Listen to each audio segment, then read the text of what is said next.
200 turun, ya, yang kurang dari 200, ini yang kita sebut sebagai sinar UV jauh. Ya. Nah, ini nanti hubungannya kalau saudara di kimia instrumen, nanti saudara kan akan menggunakan spektrometer. Ya, besok nanti istilah itu akan muncul gitu ya, supaya saudara tidak kaget dengan istilah itu ya. Jadi ada sinar ultraviolet dekat, artinya dekat dengan sinar tampak, ya, dan ada yang jauh dari sinar tampak. Ya. Nah, kemudian yang inframerah, ya, yang inframerah ini tadi kan 800 ke atas kurang lebih sampai 3000. Nah, ini yang saya rada tidak hafal sedikit. Ini terbagi 3. Kalau ini hanya terbagi 2, yang inframerah terbagi 3, yaitu inframerah dekat. Apa artinya kalau inframerah dekat? Kalau saya mengambil dari UV dekat? Dekat dengan sinar tampak. Ya, jadi inframerah yang dekat dengan sinar tampak itu kita sebut sebagai inframerah dekat. Kemudian yang jauh dari sinar tampak kita sebut sebagai sinar inframerah jauh. Ya. Nah, tetapi sebelum jauh ini tadi karena kalau yang ini tadi ultraviolet hanya jauh dan dekat, tetapi yang inframerah hanya range-nya panjang sampai 3000, maka di antaranya ya di antara yang dekat dengan yang jauh ada yang kita sebut sinar inframerah fundamental. Ya. Saya lupa antara 1000-an gitu ya. Saya antara 1000-an mungkin sampai dengan 2000-an lah. Ya, sampai itu ada namanya inframerah fundamental. Jadi dekat, fundamental, baru jauh. Ya. Nah, kenapa saudara harus tahu yang tadi yang saya sampaikan itu adalah nanti kalau saudara akan praktikum spektrometer, akan mempelajari mengenai spektrometer. Ini nanti ada spektrometer sinar ultraviolet. Ya, jadi artinya yang diserap khusus untuk panjang gelombang sinar ultraviolet. Sinar ultravioletnya ada yang jauh, ada yang dekat. Ya. Kemudian nanti ada spektrometer sinar tampak. Ya. Kemudian ada spektrometer inframerah. Kalau yang sinar tampak tadi adalah Megibuni-Biniu, kalau yang UV yang ada di lab kita itu adalah yang UV dekat. Ya.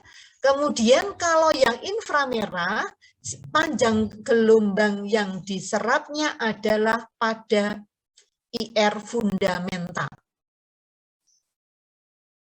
Ya. Ya, jadi maksudnya ilmu ini tidak hanya berhenti sampai di sini, Mas saya begitu, sehingga radiasi elektromagnet ini nanti akan terbawa terus sampai dengan saudara mempelajari mengenai spektroskopi.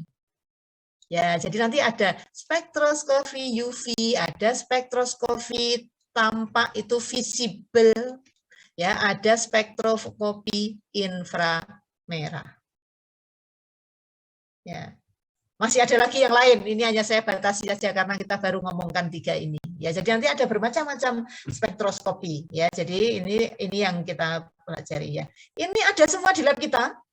Ya, jadi mudah-mudahan nanti pada saat praktikum kimia instrumen ini saudara semuanya sudah luring, sudah bisa megang alatnya, sudah bisa melakukan analisis menggunakan ini. Ya, jadi ini yang digunakan. Kasihan itu yang kakak-kakak kelas yang semester kemarin.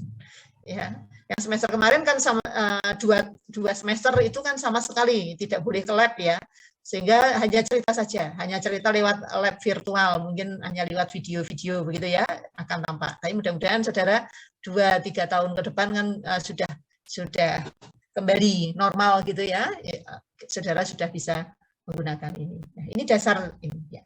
Nah, sehingga tadi absorpsi, emisi, kemudian kenapa bisa jadi ion? Itu karena tadi ada energi yang diserap. Kalau untuk jadi ion itu energinya harus amat sangat tinggi, sehingga kita sebut sebagai energi ionisasi. Ya, jadi itu kalau dia sampai lepas. Ya. Oke, begitu dulu nggih. Ya, silakan nanti yang kelompok yang ini tidak komanan ya, jadi gitu. Saya rasa itu dulu saya cukupkan. Silahkan untuk kelompok yang bertugas hari ini untuk menyampaikan paparannya. Silahkan. Nanti kalau yang belum jelas masih bisa bertanya di WhatsApp. Baik Bu, izin share screen ya Bu. Ye.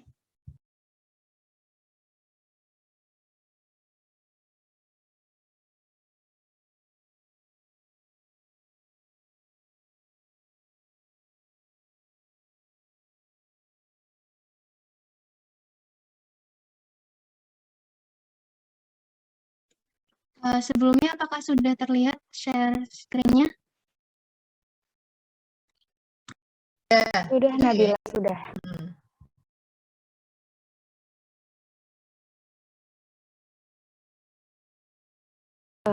Baik, Bu Woro, saya izin mengambil alih, nggih. Bismillahirrahmanirrahim. Assalamualaikum warahmatullahi wabarakatuh. Kepada Ibu Dr. Woro Sumarni MSI, selaku pengampu mata kuliah Kimia Dasar 1, dan teman-teman serombel yang saya banggakan. Puji syukur marilah kita panjatkan kepada Allah Subhanahu wa Ta'ala, yang karena nikmat darinya lah kita masih dapat bertemu tatap maya di dalam ruang Zoom ini. Sebelum melanjutkan ke pembahasan kita tentang Electronic Structure of Atoms Part 2, izinkanlah saya memperkenalkan anggota kelompok saya terlebih dahulu. Anggota kelompok saya terdiri dari 4 orang, yaitu ada Maulidia Farafi Adilah dengan NIM 4301, 421001, kemudian ada saya sendiri, Puji Himatul Ulia dengan NIM 4301, 421025, ada Kahar Muzakir dengan NIM 4301, 421046, dan ada Nabila Hayu Prasetyani dengan NIM 4301, 421029. Baiklah, tak usah berlama-lama, kita lanjutkan saja ke pembahasan dari kelompok 5 kemarin. Untuk pembahasan Electronic Structure of Atoms Part 2 yang pertama akan disampaikan oleh penyaji pertama, yaitu Kahar Muzakir. Kepada Kahar Muzakir, saya persilakan. Ya, terima kasih buat Ima. Langsung aja. Yang pertama itu energy of orbitals. Nah, jadi energi orbital itu sebenarnya itu adalah energi yang penting untuk membawa elektron yang ada dalam suatu orbital hingga tak terbatas atau pelepasan energi ketika sebuah elektron itu dari tak terhingga ditambahkan ke orbital itu. Nah, sebelum lanjut ke materi itu, lebih baik nih kita lihat ke gambar yang ada di sisi kanan itu. Itu kan ada kotak-kotak yang paling atas itu adalah kulit ketiga. Nah, itu satu deret kotak-kotak itu yang ada 1 kotak, 3 kotak, sama 5 kotak itu adalah kulitnya. Kulit 1, 2, 3 itulah ya kulitnya. Nah, kemudian tuh itu kalau setiap kotak itu kan ada yang 1 kotak, 3 kotak, sama 5 kotak. Nah, kalau yang 3 kotak, 5 kotak sama 1 kotaknya itu dinamakan subkulitnya atau ya subkulitnya. Nah, sedangkan kalau 1 kotak itu adalah orbitalnya, 1 orbital. Nah, lanjut ke materinya. Jadi ini untuk atom hidrogen, 1 elektron orbital dengan N yang sama memiliki energi yang sama itu akan terdegenerasi. Nah, tapi ketika jumlah elektronnya itu meningkat, tolakan di antara mereka itu juga meningkat. Nah, oleh karena itu, pada atom yang berelektron banyak, itu orbital pada N yang sama tidak lagi mengalami degenerasi. Nah, degenerasi itu kayak yang tadi aku bilang tuh, itu adalah orbital atom yang memiliki energi yang sama. Nah, misal nih, dalam subkulit P orbital, kan ada 3 orbital tuh. Tadi kan yang kayak di gambar itu, ada 3 orbital atom. Nah, itu kan berbeda satu sama lain orbitalnya tuh, dengan pengaturan spasial. Nah, meskipun energi ketiga orbital P ini sama, mereka itu diatur berbeda. Diaturnya berbeda. Nah, oleh karena itu disebut dengan orbital yang terdegenerasi. Nah, tapi nih, dengan adanya medan magnet luar itu, kita dapat menghilangkan terdegenerasi itu. Nah, itu karena orbital yang terdegenerasi itu cenderung mendapatkan energi yang berbeda dihadapkan medan magnet luar ini. Nah, mereka itu bukan lagi orbital yang terdegenerasi. Gitu. Moga mudeng. Lanjut.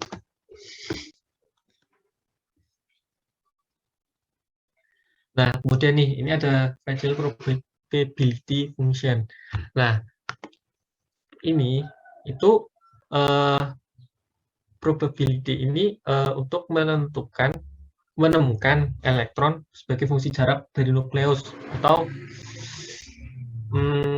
kemungkinan ketemunya elektron pada jarak sekian.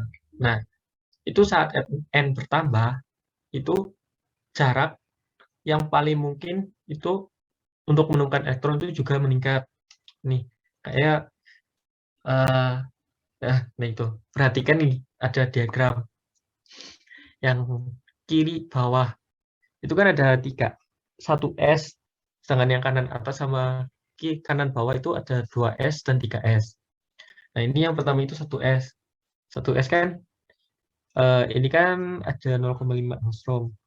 Itu kemungkinan ketemunya elektron. Ini kan ini kan dari naik sampai nurun. Nah, pas di atasnya itu kemungkinan ketemu elektronnya itu sangat besar. Nah, kemudian nih lanjut ke yang 2S, yang kanan atas. Ini kan ada 2 bukit. Nah, jadi sama kayak yang tadi, itu ketemu elektronnya paling banyak itu pada bagian atas, yang puncak tuh.